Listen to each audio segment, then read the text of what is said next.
जैसा कि आप सभी जानते हैं कि हम 2023 के सेट्स को सॉल्व कर रहे थे क्लास 10 मैथमेटिक्स के। पिछली वीडियो में हमने आपको 2023 का जो सेट 4 था, जो सेट 4 इसका डीवाई था, कंप्लीट सॉल्व करा दिया था बेटा। इसके जितने ऑब्जेक्टिव्स थे और जितने इसके विस्तृत उत्तरीय प्रश्न थे, ठीक है, ये जो 2 4 6 नंबर वाले ये जो क्वेश्चन थे, इन सभी को हमने कंप्लीट सॉल्व कराया था बेटा। अगर ये आपने ये क्लास नहीं देखी है ना, ठीक है, तो आपको जो इस क्लास की जो है लिंक डिस्क्रिप्शन में मिल जाएगी, वहाँ से आप देख लीजिएगा। आज हम इस क्लास में करने वाले हैं बेटा 2023 का सेट 5 जेड।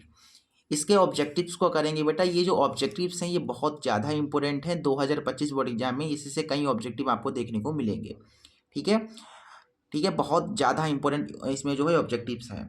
तो बेटा बिना टाइम को वेस्ट करें स्टार्ट करते हैं इस क्लास को, ठीक है। इससे पहले आपको वीडियो को लाइक कर देना है और एक फ्रेंड के पास इस वीडियो को शेयर जरूर कर देना है, क्योंकि आप सभी के लिए हम इतना कुछ कर रहे हैं तो आप लोग इतना कर सकते हैं हमारे लिए, ठीक है।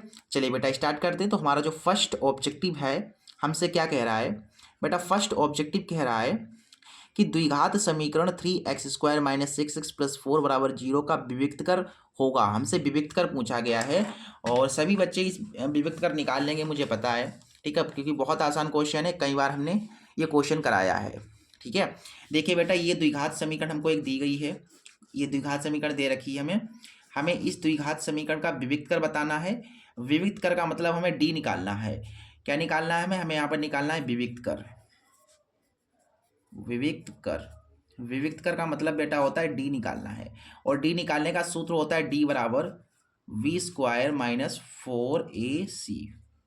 देखिए डी यहाँ से मिल जाएगा। देखो ए बी सी कहाँ से मिलेंगे बच्चा? x² का गुणांक a होता है और x का गुणांक v, और ये हो जाएगा तुम्हारा c, यानी a b c।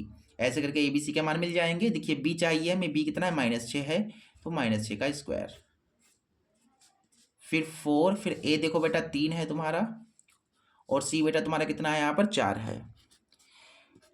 तो देखिए 6 का स्क्वायर, 6 छंगा 36 हो गया, 4 तियाँ 12, 12 चौके 48,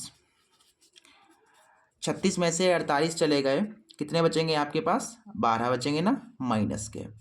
तो आपका जो विविक्त कर होगा वो होगा -12। कितना होगा? -12 होगा। बेटा ये पेन नहीं चल रहा है, मैं पेन चेंज कर लेता हूँ, ठीक है।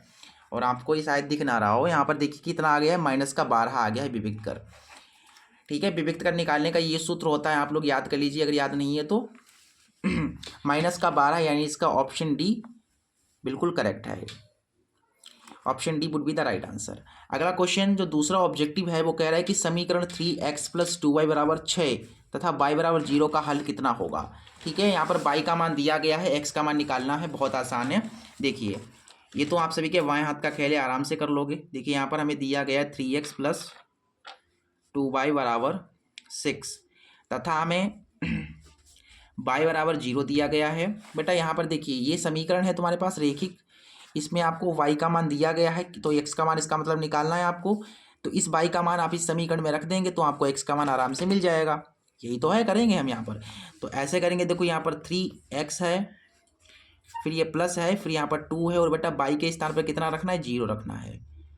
तो यहाँ से अपने को मिलेगा, देखो 3x प्लस का 2 की 0 से गुणा होगी तो यहाँ पर आ जाएगा 0 बराबर में 6। तो यहाँ से देखो 3x = 6, प्लस का 0 इधर आएगा, माइनस का 0 हो जाएगा। तो 3x = 6 में से 0 चले गए तो 6 बचे, यानी कि अपने को यहाँ से x का जो मान मिलेगा, देखिए 3 जो गुणा में x का है ये बटे में पहुँच जाएगा, यानी कि जो x का मान हमको मिला है वो मिला है 2। देखिए x का मान कितना है? 2 है, और y का मान कितना है? 0, यानी कि 2, 0 हमारा उत्तर हो जाएगा। ठीक है, कितना हो जाएगा? 2, 0 हमारा उत्तर हो जाएगा। 2, 0 यानी कि इसका ऑप्शन ए बिल्कुल करेक्ट होगा। x का मान 2 और y का मान 0, क्योंकि y का मान दिया था उससे हमने 0 का निकाल लिया, मतलब x का मान निकाल लिया।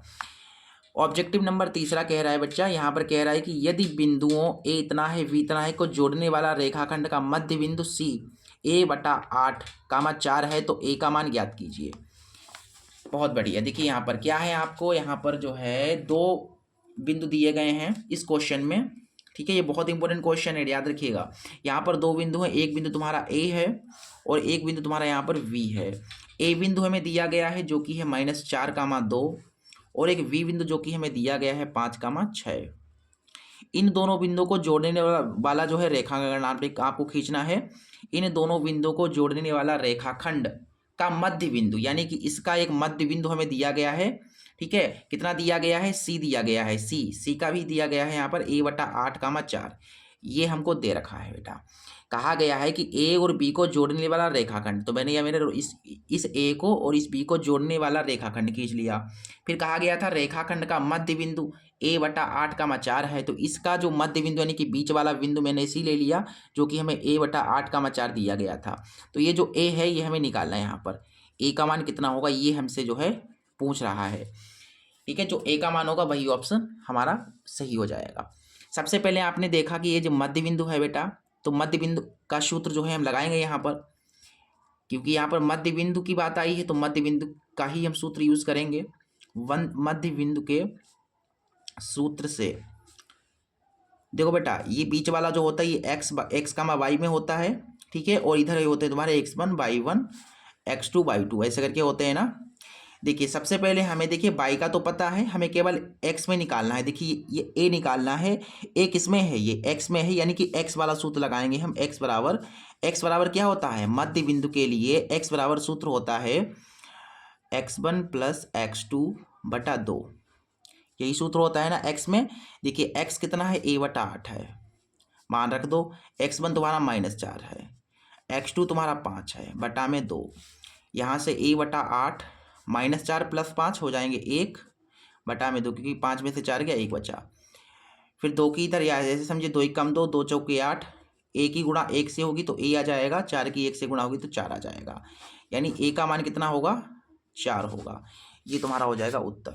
ठीक है, this is the right answer of this question.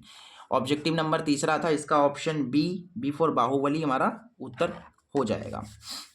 Question number चौथा कह रहा है कि यदि त्रिभुज ABC में AB बराबर 6√3 है, AC बराबर 12 सेंटीमीटर है, BC बराबर 6 सेंटीमीटर है, तो कोण B का मान कितना होगा, ये क्वेश्चन है। और ये भी क्वेश्चन हम करा चुके हैं, ठीक है, पिछले हमने सेट कराए हैं ना, तो उसमें ये सभी क्वेश्चंस को मैंने डिस्कस किया है, और अभी तक जितने भी मतलब क्वेश्चन आएंगे उन सभी को मैं पहले ही पढ़ा चुका हूँ। ठीक है, बाकी कुछ इसमें नए भी क्वेश्चन आ सकते हैं, ऐसा नहीं है सभी क्वेश्चन पढ़े हुए आएंगे, कुछ क्वेश्चन नए भी आपको देखने को मिलेंगे। क्वेश्चन नंबर 4 में क्या है, एक त्रिभुज है, एक त्रिभुज तुम्हारे पास है ABC, कुछ इस तरीके से भाई त्रिभुज मैंने बना लिया। ये त्रिभुज तुम्हारा है AV और C, बोला गया था ना त्रिभुज ABC है, जिसमें AB, ये जो AB दे रखा है वो हमें यहाँ पर दे रखा है 6√3, ये जो AB है ये तुम्हारा 6√3 सेंटीमीटर। उसके बाद AC 12 है, ये AC जो है ये 12 सेंटीमीटर है, ठीक है, ये 12 सेंटीमीटर है, और बोला गया है कि BC 6 सेंटीमीटर है, ये जो VC है ये तुम्हारा 6 सेंटीमीटर है। तो आपको ये जो कोण V है यहाँ का ये निकालना है, कितना होगा, क्या निकालना है, कोण V हमको ज्ञात करना है। चलिए देखिए सबसे पहले हमें AB बराबर इतना दिया गया है, यहाँ पर हम क्या करेंगे, दोनों तरफ करेंगे वर्ग, क्योंकि अंडर दिख रहा है ना, दोनों तरफ वर्ग कर दोगे, सिंपल सी बात है।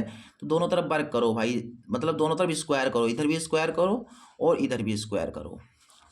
तो देखो यहाँ से क्या मिलेगा अपने को, ये समीकरण आप फर्स्ट मान सकते हैं, ठीक है ना, या ऐसा कीजिए भी मत मानिए, यहाँ पर आ जाओ, AB², देखिए हाँ सॉरी यहाँ पर मैंने स्क्वायर किया तो इसके ऊपर मैंने स्क्वायर किया ही नहीं, दोनों तरफ कर रहे हैं ना।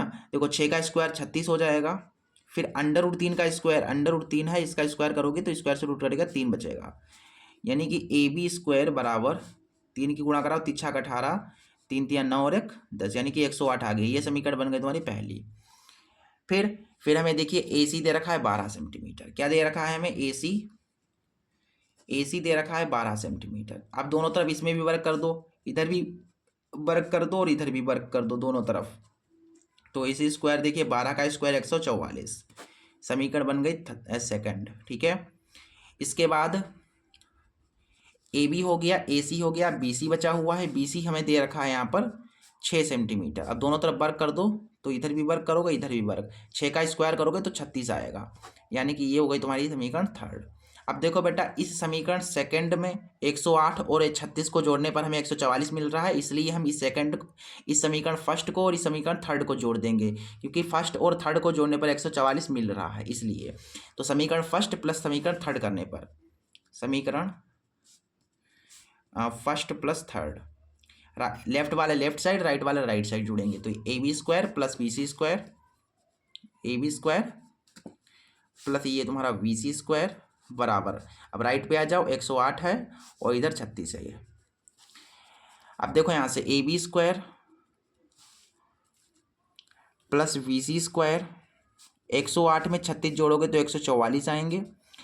अब यहाँ पर देखो AB² प्लस BC², 144 आप देखिए किसके बराबर है, देखिए 144 जो है वो AC² के बराबर है, तो इस 144 के स्थान पर AC² आराम से लिख देंगे। तो यहाँ पर आप देखेंगे कि क्या हो गया, यहाँ पर हो गया कि एक भुजा का स्क्वायर बराबर है दो भुजाओं के स्क्वायर के योगफल के, यानी कि यहाँ पर लग रही है पाइथागोरस। क्या लग रही है यहाँ पर, पाइथागोरस लग रही है, यानी कि कर्ण का स्क्वायर बराबर है लंब स्क्वायर प्लस आधार स्क्वायर। पाइथागोरस बन गई ना यहाँ पर लग रही है बेटा पाइथागोरस, पाइथागोरस लग गई। अब पाइथागोरस किस में लगती है बेटा, पाइथागोरस लगती है समकोण त्रिभुज में, समकोण में लगती है ना, जब समकोण त्रिभुज होता है तो पाइथागोरस लगती है। तो इसका मतलब ये है कि ये जो है ये समकोण त्रिभुज है, ये समकोण त्रिभुज है, तो कोण भी कितना हो जाएगा, कोण भी तुम्हारा हो जाएगा 90 डिग्री। काहे हो जाएगा 90 डिग्री, क्योंकि आपको पता है समकोण त्रिभुज है और समकोण त्रिभुज है तो इसका जो कोण भी होगा वो 90 डिग्री होगा, क्योंकि इसका एक कोण 90 डिग्री होगा, क्योंकि ये समकोण है। ठीक है बेटा, ये समकोण था इसलिए कोण भी 90 डिग्री हो गया। याद कर लीजिए बेटा, समकोण जो होता है वो 90 डिग्री एंगल का होता है। ठीक है, तो यानी कि कोण V जो होगा वो होगा 90 डिग्री। इसका जो ऑप्शन ए है वो बिल्कुल सही है। चलिए आ जाओ अगले वाले क्वेश्चन पे। अगला क्वेश्चन नंबर 5वां कह रहा है कि वह बड़ी से बड़ी संख्या जिससे 125 और 70 को विभाजित करने पर शेषफल क्रमशः 8 और 5 प्राप्त होता है। मतलब वह बड़ी से बड़ी कौन सी संख्या है जिसे हम 125 और 70 को भाग दे दें, ठीक है, जिससे हम इसको भाग दें तो आपको जो है शेषफल 8 और 5 प्राप्त होगा। तो वह बड़ी संख्या, बड़ी से बड़ी संख्या आपको निकालनी है, बड़ी से बड़ी यानी कि HCF निकालना है यहाँ पर। ठीक है, बड़ी से बड़ी कहे तो HCF निकालना है और छोटी से छोटी संख्या कहे तो LCM निकालना है, LCM यानी कि लोएस्ट। ठीक है, समझ गए बात को। तो देखो यहाँ पर इस क्वेश्चन में करना क्या है आपको, क्वेश्चन नंबर 5वां है। यहाँ पर हमें बड़ी से बड़ी संख्या निकालनी है, जिसके लिए आपको संख्याएं दी गई हैं 125 और 70। संख्याएं आपके पास हैं 125 और 70। बेटा देखो यहाँ पर ये जो संख्या है बताया गया है कि शेषफल तुम्हारा जो है क्रमशः 8 और 5 प्राप्त हो, 8 और 5 प्राप्त हो। इसका मतलब देखो इसको भाग दोगे जब तो 8 इसमें से घटा देना है। और देखो यहाँ पर क्रमशः का मतलब समझ रहे हो नहीं समझ रहे हो, ये क्रमशः का मतलब ये है कि जो 8 ये है ये 125 से घटाना है आपको, और ये जो 5 है ये आपको 70 से घटाना है। एक बात बेटा याद कर लो, दिमाग में डाल लो कि बड़ी से बड़ी संख्या या छोटी से छोटी संख्या निकालनी हो तो जो संख्याएं होती हैं उसमें से उसका शेषफल घटा देते हैं। जैसे 125 है, इसका शेषफल 8 है तो 125 में से 8 घटाएंगे, और ये 70 है, 70 का शेषफल 5 आ रहा है तो 70 में से 5 को घटाएंगे। शेषफल हमेशा घटता है, तो 125 में से 8 बेटा घटाओगे और इधर कितने घटाओगे, 70 में से कितने घटाओगे, 5 घटाओगे, क्योंकि 70 का शेषफल 5 आ रहा है। 125 में से 8 चले गए तो कितने बचे तुम्हारे पास, 117 बचेंगे, और 70 में से 5 गए तो 65 बचे। हमें यहाँ पर क्या निकालना है, हमें निकालना है बड़ी से बड़ी संख्या। क्या निकालना है हमें, बड़ी से बड़ी संख्या निकालनी है, यानी कि हमें HCF निकालना है, हाईएस्ट नंबर निकालना है, यहाँ पर हाईएस्ट कॉमन फैक्टर निकालना है हमें यहाँ पर। ठीक है, तो सिंपल सी बात है, 117 है और 65 है। ठीक है, तो देखिए यहाँ पर 100 क्या है, यहाँ पर 117 है और क्या है भाई 65 है। 117 को सबसे पहले गुणनखंड करो, HCF निकालना तो आता ही है, आप सभी को पता है कि पहले गुणनखंड करते हैं। 117 को 13 से काटोगे, 13 ने 117, फिर ये हो जाएगा 9 एकम 9, यानी कि 13 गुना 9 आएगा, और 65 का कितना आएगा, 13 पच्चे 65। आप यहाँ से देखेंगे जो HCF आ रहा है वो आ रहा है यहाँ पर 13, HCF 13 होगा। इस तरीके से हमारा ये उत्तर हो जाएगा। तो बड़ी से बड़ी संख्या क्या है, 13 है। ठीक है, बड़ी से बड़ी संख्या तुम्हारी 13 हो जाएगी। ऑप्शन नंबर बी बिल्कुल सही है, B for Bahubali is the right answer. छठा ऑब्जेक्टिव कह रहा है कि यदि समीकरण x² plus kx minus 6 is equal to 0 का एक मूल -2 है तो k का मान कितना होगा। ठीक है, देखिए यहाँ पर छठा क्वेश्चन है। यहाँ पर हमको एक द्विघात समीकरण दी गई है जो कि है x² प्लस का kx माइनस 6 बराबर 0 का एक मूल हमें दिया गया है, एक मूल हमें यहाँ पर दिया गया है जो कि है -2। तो आपको यहाँ पर ये जो k है ये आपको निकालना है, ये वाला जो k है ये आपको ज्ञात करना है बेटा। देखो बेटा, एक मूल दिया गया है, एक मूल कितना दिया गया, -2 दिया गया है, यानी कि ये जो x, ये जो है हमें x का मान दिया गया है बेटा। देखो बात को समझो, मेरी बात को, ये क्या है, ये आपकी द्विघात समीकरण है। द्विघात समीकरण है, इसका मतलब ये है कि इसके शून्यक 2 आएंगे। पहला शून्यक दिया गया है, पहला शून्यक दिया गया है, यानी कि ये जो है, ये तुम्हारे पास जो है ये द्विघात समीकरण है, ये किस में है, ये पूरी की पूरी x में है, और जो इसके दो मान निकलेंगे वो x में ही निकलेंगे। तो इसका मतलब इसका जो पहला ये मूल है वो x में होगा। आप अगर ज़्यादा डीपली मत समझिए, आप यहाँ पर इतना समझ लीजिए कि जब भी आपको एक मूल दिया जाए तो इसका मतलब ये है कि वो आपको x का मान दिया गया है। अगर यहाँ पर x में होगा तो x का मान दिया जाएगा, अगर यहाँ पर y में समीकरण होगी तो यहाँ पर से y का मान हो जाएगा। ठीक है, ऐसे करके x का मान -2 है, इसको यहाँ पर जब रखोगे तो k का मान हमको मिल जाएगा। देखिए x का मान -2 यहाँ पर भरिए, जहाँ x है वहाँ पर -2 भर दीजिए। यहाँ पर देखिए k x के स्थान पर -2, -6 बराबर 0, 2 दूना 4, k की 2 से गुणा होगी 2k हो जाएगा, और ये -6 बराबर 0। सॉल्व कीजिए थोड़ा सा, 4 में से 6 चला जाएगा, -2 बचेगा, और ये -2k है, 2 1 कम 2 यानी कि -1 बराबर k। तो k का मान कितना आएगा, -1 आएगा। k का मान कितना आएगा, -1 आएगा। k का मान कितना आएगा, -1 आएगा। C4 कभी आओ मिलने हवेली पे, ऑप्शन सही हो जाएगा।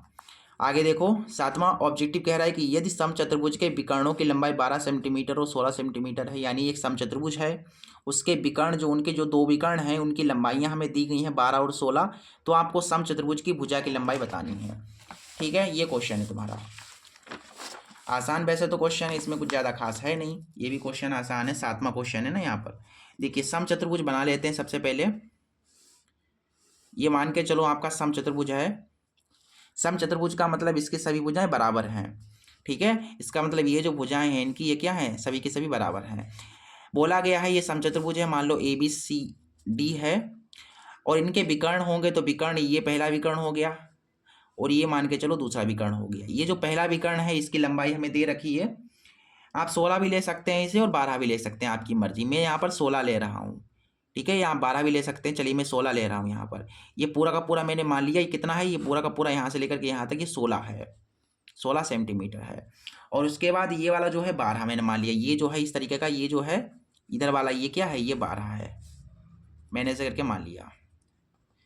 ठीक है, ये जो विकर्ण है ये वाला 16 है, और ये वाला जो विकर्ण है ये तुम्हारा 12 मैंने माना है। आप सभी को पता है ये विकर्ण है, इसका ये वाला क्या है, मध्य बिंदु है। इसका मतलब यहाँ से लेकर के यहाँ तक की दूरी और इस वाले बिंदु से यहाँ तक की दूरी बराबर होगी। और बेटा हमें इस क्वेश्चन में क्या बताना है, हमें बताना है इस समचतुर्भुज की भुजा की लंबाई बतानी है। यानी कि अगर आप इसे निकाल लोगे तो सभी की सभी बराबर ही होंगी। समचतुर्भुज है, इसका मतलब आप इसमें से कोई भी एक भुजा निकाल लो, या आप AB निकाल लो, या BC निकाल लो, या CD निकाल लो, या AD निकाल लो। ठीक है, मैं यहाँ पर जो है इस BC को निकाल लूँगा। ठीक है, मैं क्या निकालूंगा, हमें यहाँ पर निकालना है BC, ये मान के चलो हमें BC निकालना है।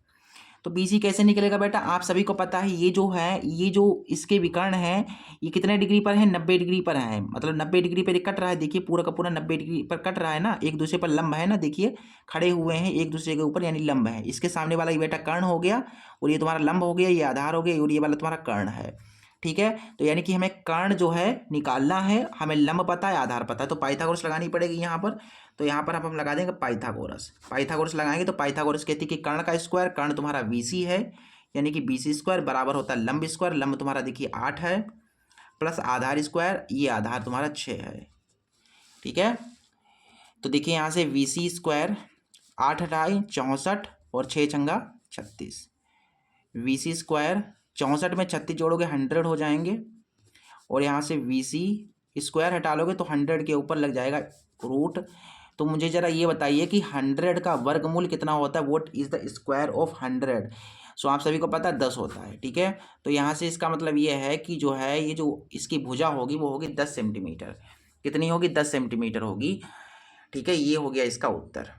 ठीक है ये हो गया इसका उत्तर, 10 सेंटीमीटर कहाँ पर है भाई, option number B for Bahubali is the right answer. आगे कहा गया है कि यदि साइन थीटा बराबर कोस थीटा है, जहाँ थीटा का मान आपको 0 से 90 डिग्री के बीच में लेना है। ठीक है, तो आपको यहाँ पर थीटा का मान बताना है कितना होगा।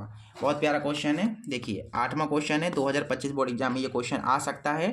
देखिए हमें यहाँ पर दिया गया है साइन थीटा बराबर में कोस थीटा, तो आपको यहाँ पर थीटा का मान निकालना है बेटा। देखो यहाँ पर देखिए यहाँ पर क्या है, ये चीज़ है, ठीक है, ठीक है, ये चीज़ है तुम्हारे पास। बाकी बोला गया है कि थीटा का मान 90 भी हो सकता है, 90 से कम भी हो सकता है। देखो यहाँ पर अगर आप चाहो तो इस क्वेश्चन में जो है इन ऑप्शंस को रख करके चेक कर सकते हो, और दूसरा आप फार्मूले के, मतलब इसके दो मेथड हैं। पहला मेथड मैं आपको बता दे रहा हूँ, दूसरा भी बता दूंगा, मतलब दोनों मेथड आप सभी को बता दूंगा मैं। पहला मेथड ये है कि इसको आप सूत्र की मदद से सोल्व कर दो। जैसे ये साइन थीटा है, इसकी जगह पर आप क्या लिख सकते हो, साइन थीटा की जगह पर आप लिख सकते हो कोस 90 माइनस थीटा। तो इसका मतलब ये है, इसके स्थान पर हम लिख सकते हैं कोस 90 माइनस थीटा, क्योंकि सूत्र होता है भाई कोस 90 माइनस थीटा लिख देंगे, और बराबर में तुम्हारे पास कोस थीटा है बेटा। कोस से कोस कैंसिल आउट हो गया, 90 माइनस थीटा बराबर आ जाएगा थीटा। तो 90 बराबर थीटा माइनस का थीटा इधर गया, ये हो जाएगा प्लस का थीटा। तो 90 बराबर थीटा प्लस थीटा हो जाएगा 2 थीटा। थीटा का मान निकालना है ना यहाँ पर हमें। तो देखो थीटा बराबर 90, ये दो गुणा में तो इसके बटे में आ जाएगा, काटने पर 2 चौक 8, 2 पंचे 10, यानी कि जो थीटा होगा वो तुम्हारा होगा 45 डिग्री। ठीक है, 45 डिग्री होगा, यानी कि ये हमारा आंसर है। ये तो मेथड हो गया 1, ये हो गया मेथड 1। अब आपको कि गुरुजी मेथड 2 बता दो मुझे, तो मेथड 2 बेटा इससे सरल है, लेकिन थोड़ा आपको परिश्रम करना पड़ेगा।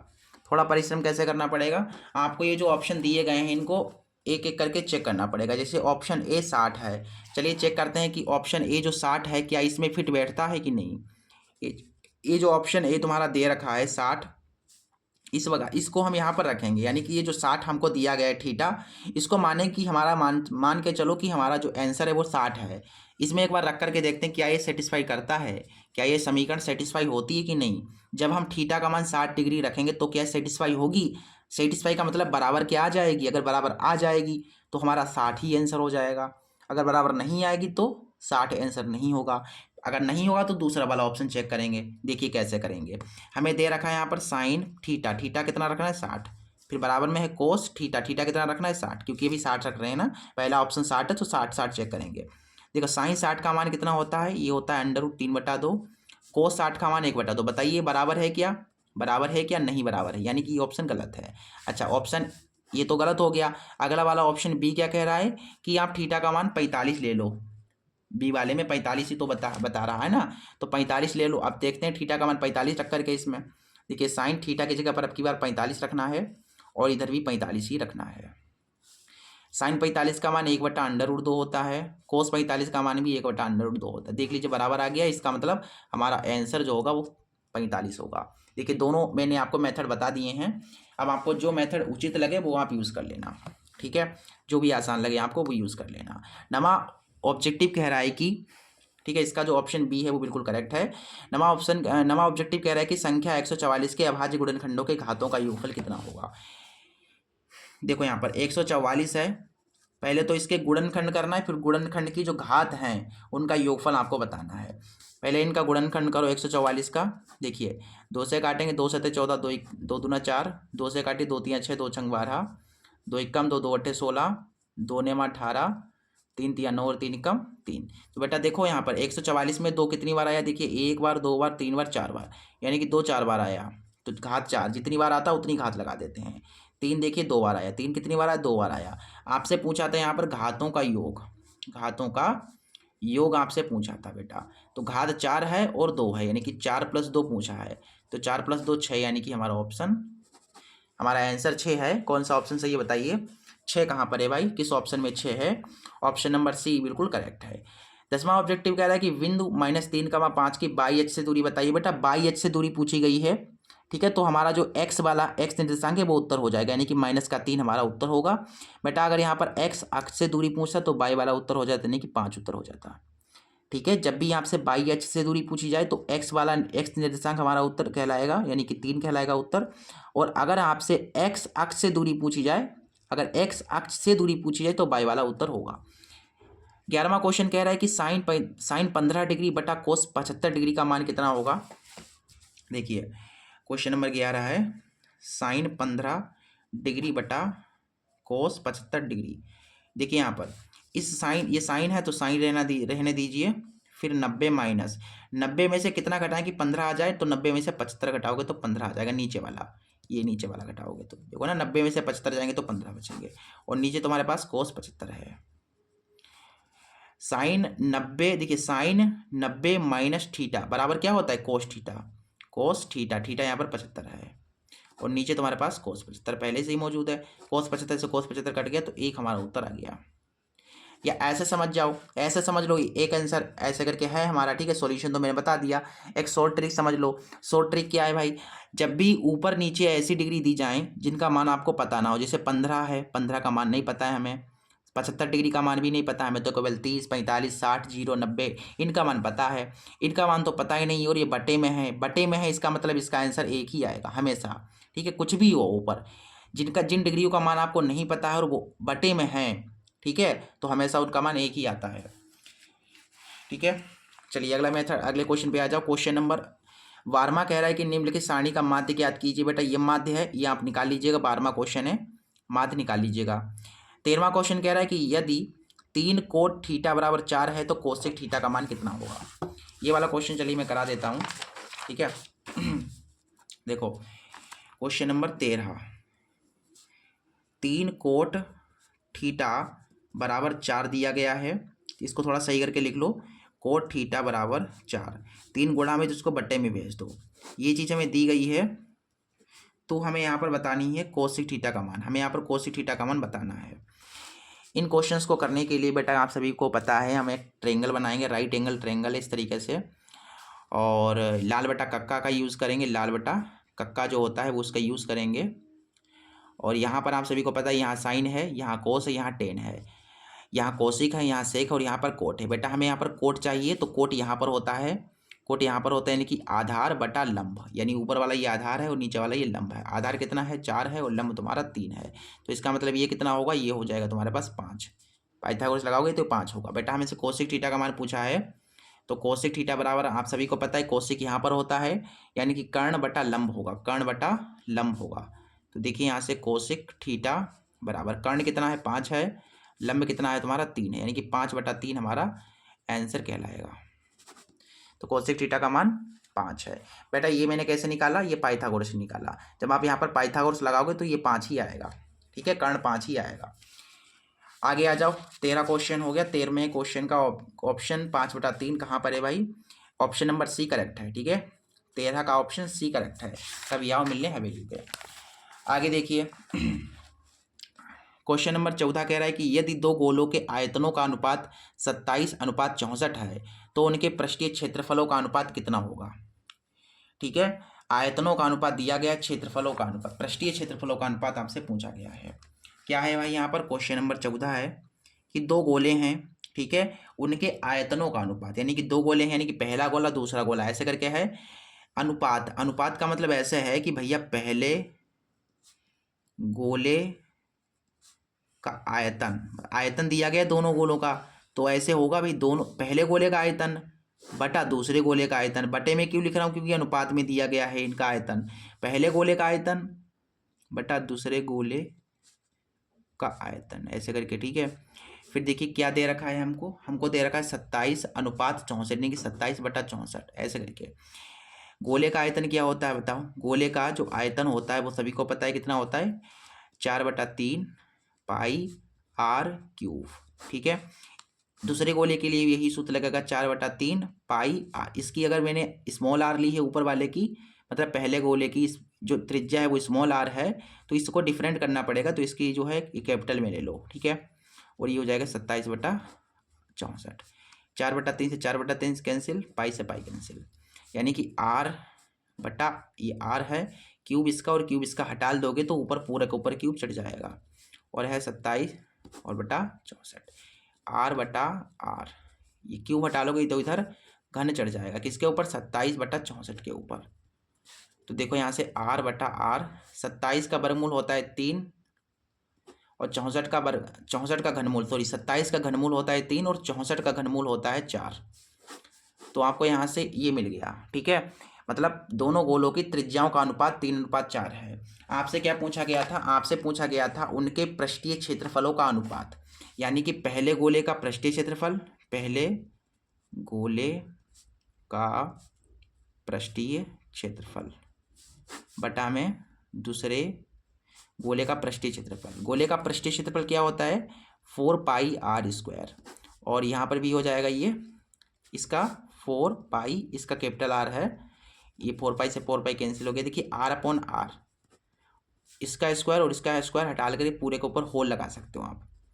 तो देखो R/R ये आप निकाल चुके हो पहले ही। देखिए R/R ये चीज़ जो है 3/4 के बराबर है, इसका मतलब इसके स्थान पर आप 3/4 लिख सकते हो। और देखिए स्क्वायर में है, इसका मतलब 3 का स्क्वायर करोगे तो 9 आएगा, फिर 4 का स्क्वायर करोगे तो 16 आएगा, यानी कि हमारा 9/16 होगा। 9/16 का मतलब क्या है? 9/16 का मतलब है 9/16। 9/16 यानी कि इसका ऑप्शन कौन सा सही है? ऑप्शन नंबर ए बिल्कुल करेक्ट है, 9/16, 9:16। 15वां क्वेश्चन कह रहा है कि यदि कुछ प्रेक्षणों के बहुलक और माध्य, यानी कि बहुलक 45 है और माध्य 27 है, तो माध्यिका कितनी होगी? ठीक है। तो यहाँ पर आ जाओ, क्वेश्चन नंबर तुम्हारा कौन सा है इसमें? क्वेश्चन नंबर 15 है। क्वेश्चन नंबर 15 क्या कह रहा है भाई इसमें? क्वेश्चन नंबर 15 कह रहा है कि हमें यहाँ पर जो है बहुलक दिया गया है, यानी कि मोड दिया गया है। मोड कितना है? 45 है। और यहाँ पर माध्य यानी कि मीन हमें दिया गया है, माध्य दिया गया है यहाँ पर 27। देन आपको यहाँ पर निकालना क्या है? हमें निकालना है यहाँ पर मीडियन, माध्यिका निकालनी है। ठीक है। देखिए यहाँ पर आप सभी को पता है कि मोड, मीन और मीडियन में क्या रिलेशन होता है? ये होता है तुम्हारा median is equal to, sorry, mode is equal to 3 median -2 mean, ये होता है। तो देखो यहाँ से मोड कितना है? मोड हमें 45 दे रखा है यहाँ पर, और देखो 3 हमें मीडियन निकालना है, तो यहाँ पर मीडियन का मीडियन ही रहेगा। क्या रहेगा? मीडियन ही रहेगा। और ये तुम्हारे पास 2 मीन कितना है बेटा? मीन 27 है, यानी माध्य 27 है। देखो 45 और ये बराबर में 3 मीडियन है। 27 दूना कितने हो जाएंगे? 56, माइनस का 56 इधर आएगा तो ये हो जाएगा प्लस का 56, और इधर तुम्हारे पास 3 मीडियन है। ठीक है। 56 में 45 को जोड़ोगे तो 6 5 11, यानी कि यहाँ पर हमारे पास जो है, इसका मैं यहाँ पर करा दूँ क्या? यहाँ पर करा दूँ। देखो यहाँ पर देखो यहाँ पर 6 और 5 11 हो गए, 5 4 9 और 1 10, यानी कि 101 हो गया। और इधर तुम्हारा 3 मीडियन चल रहा है, 3 गुणा में तो इसके बट्टे में आ जाएगा, यानी 101 के बट्टे में चला गया। अब आपको देखिए मीडियन मिल जाएगा भाग देने पर, 3 से भाग दोगे 3 3 9 10, 3 3 9 10 11, 3 7 21, 33.7 के करीब में जो है आएगा इसका आंसर। ठीक है, कहीं पर मिस्टेक तो नहीं हो गई ना? 15 का कौन सा है? ठीक है, 33.7 बेटा आ रहा है। कितना आ रहा है? 33.7 आ रहा है। तो 33.7 तो कहीं पर दिया नहीं गया है, तो अप्रॉक्सीमेटली यहाँ पर 33 हमारा ऑप्शन बी हो जाएगा, 33 हो जाएगा। ठीक है, क्योंकि इन्होंने केवल 33 दे दिया है, पॉइंट में नहीं दिया है। बाकी हमारा आंसर तो पॉइंट में आ रहा है, तो अप्रॉक्सीमेटली इतना भी सही होगा। ठीक है। 16वां कह रहा है कि समीकरण है x² - 2x + 1 = 0 के मूल होंगे, यानी कि मूल निकाल लें। यानी कि क्या निकालना है भाई? मूल निकालने के लिए आप गुणनखंड विधि और धराचार्य विधि कोई भी लगा सकते हो। तो बताओ यहाँ पर हम क्या लगा दें? बताओ यहाँ पर हम कौन सी विधि लगा दें? गुणनखंड विधि ज़्यादा सही रहेगी, क्योंकि धराचार्य थोड़ी लंबी हो जाएगी ना। तो यहाँ पर देखिए 16वां क्वेश्चन है। यहाँ पर हमारे पास एक समीकरण दे रखी है, द्विघात समीकरण है, x² - 2x + 1 = 0। This is the quadratic equation which is given to us. हमें यहाँ पर इसके रूट्स निकालने हैं, यानी कि मूल निकालने हैं बच्चा। क्या निकालने हैं? यहाँ पर मूल निकालने हैं, रूट्स निकालने हैं।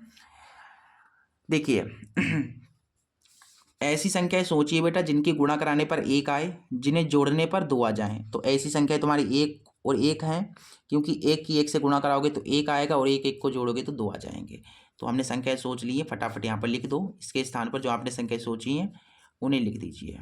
और ये प्लस का 1 है, बराबर में 0। गुणनखंड करना तो आता है ना? ठीक है, बहुत बढ़िया। यहाँ से कॉमन तुम्हारा क्या हो रहा है? x कॉमन हो रहा है। यहाँ से 2 थे, 1 चला गया, x बचा।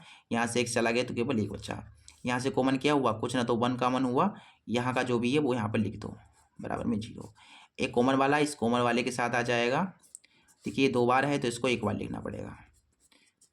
पहले जो है इसको 0 के बराबर डालोगे, फिर इस वाले को 0 के बराबर डालोगे। तो जब आप x माइनस 1 जो है इसको डालते हो 0 के बराबर तो आपको मिलता है x बराबर 1, और इस वाले को भी डाल दो 0 के बराबर, x माइनस 1 बराबर 0। सो यहाँ पर भी हमें 1 ही मिलेगा। तो इसके जो मूल होंगे, इसके जो रूट होंगे वो होंगे 1, 1। ठीक है, 1, 1 यानी ऑप्शन नंबर ए बिल्कुल सही है। अगला क्वेश्चन 17वां कह रहा है कि यदि 7, 13, 20, 17 तथा 3x का समांतर माध्य 18 है तो x का मान कितना होगा। ये क्वेश्चन है 17वां। देखिए हमारे पास आंकड़े दिए गए हैं 7, 13, 20, 17 तथा 3x। इनका जो हमें माध्य दिया गया है वो यहाँ पर हमको गिवन है 18। तो अपने को x बताना है ये कितना होगा, यहाँ का जो x है ये अपने को बताना है। तो बेटा ये आंकड़े किस श्रेणी में दे रखे हैं, ये है व्यक्तिगत श्रेणी, यानी कि एक श्रेणी में दिए गए हैं इस तरीके से, एक सीरीज में सीधे सीधे। तो ऐसे में हम माध्य निकालने के लिए कौन सा सूत्र लगाते हैं। ऐसे में जब भी आंकड़े हमें एक श्रेणी में दिए जाते हैं, एक सीधी पंक्ति में दिए जाते हैं, तो माध्य निकालने के लिए सूत्र होता है माध्य बराबर आंकड़ों का योग the sum of observation upon आंकड़ों की संख्या, नंबर ऑफ ऑब्जर्वेशन। ठीक है, ये लगता है सूत्र। देखिए यहाँ पर माध्य कितना है, माध्य अपने को यहाँ पर 18 दे रखा है। आंकड़ों का योग, ये आंकड़े हैं इनका योग, यानी कि 7 + 13 + 20 + 17 और + 3x। आंकड़ों की संख्या, कितने आंकड़े हैं, 1, 2, 3, 4, 5, तो यहाँ पर 5 हो जाएगा। बट्टे में कुछ नहीं तो 1, 18 × 5 = 90। इसकी गुणा इधर होगी, देखो पहले तो जोड़ लो, 13, 7, 20, 20, 20, 40, 40, 50, 57, यानी कि 57 + 3x। यहाँ से कॉमन तुम्हारा क्या हो जाएगा बताओ, 3 कॉमन हो जाएगा ना, तो 3 × 3 = 3, 9 = 27 + x कट जाएगा 3 × 3 यानी कि 30 बराबर 90 + x, सॉरी 19 + x। यहाँ से x बराबर 30 प्लस का 19 इधर जाएगा तो ये हो जाएगा माइनस का 19। 30 में से 19 चलेगा तो 11 बचे, यानी x का जो मान होगा वो होगा 11। x का मान कितना होगा, 11 होगा। हमारा कौन सा ऑप्शन सही होगा बताओ फटाफट। ऑप्शन नंबर सी, कभी आओ मिलने हवेली पर, सही हो जाएगा। 18 ऑब्जेक्टिव कह रहा है कि समीकरण है, इसको हल करना है। देखिए थोड़ा स्पीड में हम करा रहे हैं इसलिए कि जो है ये क्वेश्चन तो आसान ही है, तो आप सभी को समझने में आसानी होगी। पीछे मैंने जितनी भी वीडियोस कराई हैं, जितनी भी क्लासेस दी हैं, बहुत धीमे धीमे पढ़ाया है। अब थोड़ा स्पीड में हम पढ़ाएंगे, क्योंकि आप पिछले सेट तो पढ़ चुके हैं और इतना धीरे पढ़ाएंगे तो काम नहीं चलेगा, थोड़ा स्पीड में मुझे पढ़ाना पड़ेगा। ठीक है, बाकी तो पहले आप सीख ही चुके हो। ठीक है, जितने भी पीछे सेट मैंने कराए हैं उनसे आप बहुत कुछ सीख चुके हो। ठीक है, तो ये सब तो आपके लिए बच्चों का खेल हो गया है, बाएँ हाथ का खेल हो गया, आराम से आप कर लोगे। देखो इन्हें हल करना है, ये एक्स निकालना है। यहाँ पर हल करने का मतलब x का मान निकालना है, सिंपल सी बात है। सबसे पहले सॉल्व करेंगे। देखो यहाँ पर 1 की 3 से गुणा होगी 3, इधर इसकी गुणा करा दो। देखिए 1 की गुणा हो गई 3 हो गया, x की 2x से गुणा होगी तो 2x की x से x², फिर आमने सामने होगी x की x से x 2/x बटा x कैंसिल आउट हो गया। यहाँ से मिल गया 3 माइनस 2x² बराबर 2, माइनस 2x² बराबर 2 है, ये प्लस का 3 है, उधर जाएगा तो माइनस का 3 हो जाएगा। सो यहाँ से 2x², 2 में से 3 गया -1, माइनस माइनस कैंसिल, x² बराबर 1/2, स्क्वायर हटा लोगे तो रूट लगेगा, यानी कि 1/√2 प्लस माइनस में आ जाएगा, प्लस माइनस में 1/√2 हमारा उत्तर हो जाएगा, यानी कि इसका ऑप्शन नंबर ए बिल्कुल करेक्ट है। ठीक है, 19 नंबर क्वेश्चन कह रहा है कि यदि 2 समरूप त्रिभुजों की भुजाएं 4:7, देखिए बेटा समरूप त्रिभुज हैं 2, उनकी भुजाएं हैं 4:7, 4:7। देखो यहाँ पर एक समरूप त्रिभुज तुम्हारा ये है और एक समरूप त्रिभुज तुम्हारा ये है। इन दोनों समरूप त्रिभुजों की भुजाओं का अनुपात हमें दे रखा है 4:7। हमसे क्या पूछा गया है, हमसे पूछा गया है इन त्रिभुजों के क्षेत्रफलों का अनुपात। बेटा देखो आपको यहाँ पर 2 त्रिभुज दिए गए हैं, दोनों त्रिभुज समरूप हैं, उनकी भुजाओं का अनुपात दिया गया है, आपसे पूछा गया क्षेत्रफलों का अनुपात। तो कभी भी ऐसा होता है आपको भुजाओं का अनुपात दिया जाए और क्षेत्रफलों का अनुपात पूछे तो जो भी दिया गया है अनुपात उसका स्क्वायर कर दिया करो, काम हमारा हो जाएगा। 4 का स्क्वायर 16, 7 का स्क्वायर 49, यानी कि जो क्षेत्रफलों का अनुपात होगा वो होगा 16:49। 16:49 यानी कि हमारा जो इसका ऑप्शन बी है, बी फॉर बाहुबली, हमारा उत्तर हो जाएगा। ठीक है। 20वां क्वेश्चन कह रहा है कि यदि एक वृत्त का क्षेत्रफल, ठीक है, तथा परिमाप संख्यात्मक रूप से बराबर हैं, यानी कि कोई वृत्त है उसका क्षेत्रफल और उसका परिमाप जो है बराबर हैं, तो आपको उस वृत्त की त्रिज्या बतानी है। ठीक है, ये मैं यहाँ पर करा दे रहा हूँ, देखो हो जाएगा ना, यहाँ पर एडजस्ट कर लो थोड़ा सा, आ जाएगा यहीं पर। देखो बताया गया है कि वृत्त का जो क्षेत्रफल है, वृत्त का जो क्षेत्रफल है वो क्या बराबर है, वो किसके बराबर है, वो बराबर है वृत्त के परिमाप के। किसके बराबर है, वृत्त के परिमाप के। यही तो हमसे कहा गया है। परिमाप का मतलब होता है परिधि, परिमाप का दूसरा नाम परिधि होता है। वृत्त का क्षेत्रफल क्या होता है, पाई आर स्क्वायर। वृत्त की परिधि होती है 2 पाई आर। 2 से 2 कैंसिल, देखिए नहीं 2 से 2 कैंसिल कहाँ से होगा भाई, पाई से पाई कैंसिल, यहाँ 2 आर है, यहाँ केवल 1 है तो ये कट जाएगा, तो यानी आर बचे और यहाँ पर 2 बचे, तो आर यानी त्रिज्या कितनी हो जाएगी, 2 मात्रक हो जाएगी, 2 मात्रक, यानी इसका option number B, option number D बिल्कुल करेक्ट है। Option D is the right answer. आगे के जो इसके विस्तृत उत्तरी जो प्रश्न बचे हैं उससे हम अगली क्लास में करा देंगे कंप्लीट। ठीक है, ये जो क्वेश्चन आपको दिख रहे हैं इन सभी को हम अगली क्लास में करेंगे बेटा, और ये जो क्वेश्चन है ये बहुत इंपॉर्टेंट क्वेश्चन है। ठीक है, इसे भी हम करेंगे, ये भी जितने भी क्वेश्चन आपको दिख रहे हैं इन सभी को फोड़ेंगे, आराम से करेंगे। ठीक है, और हाँ ये वाला जो क्वेश्चन अथवा वाला है ना, ये मोस्ट इंपॉर्टेंट है, और ये जो क्वेश्चन है ये देख लेना 2025 बोर्ड एग्जाम में 100% आएगा। ठीक है, बहुत इंपॉर्टेंट बेटा ये क्वेश्चन है, याद रखिएगा। मैं जो कह रहा हूँ ये क्वेश्चन आ सकता है, इसके चांसेस हाईली चांसेस हैं। ठीक है, 95+ चांसेस है कि ये क्वेश्चन आ जाए। देख लीजिए, मैं जूम करके भी दिखा दे रहा हूँ, मैं कल ये क्वेश्चन कराऊंगा। ठीक है, और वैसे तो मैंने क्वेश्चन जब पिछले सेट कराया तो शायद मैंने ये क्वेश्चन भी कराया था। ठीक है, बाकी मैं कल ये क्वेश्चन भी कराऊंगा। ठीक है, ये सेट कराऊंगा तो सभी क्वेश्चन कराऊंगा, ये तो जाहिर सी बात है। ठीक है, चलिए ठीक है, वीडियो पसंद आई है तो वीडियो को लाइक कर देना, और इस क्लास को, इस सेशन को अपने एक फ्रेंड के पास इस क्लास को जरूर से शेयर कीजिएगा। ठीक है, आप भले ही लाइक ना करें लेकिन शेयर जरूर कर दें एक फ्रेंड के पास। बाकी जो भी आपका क्वेश्चन हो वो आप पूछ सकते हैं, और इस क्लास की अगर PDF चाहिए तो ग्रुप को ज्वाइन कर लीजिएगा। ठीक है, वहाँ से मैं आपको PDF वगैरह प्रोवाइड करा दूंगा। ठीक है, चलिए मिलते हैं अगली वीडियो में, तब तक के लिए नमस्ते, जय हिंद, जय भारत।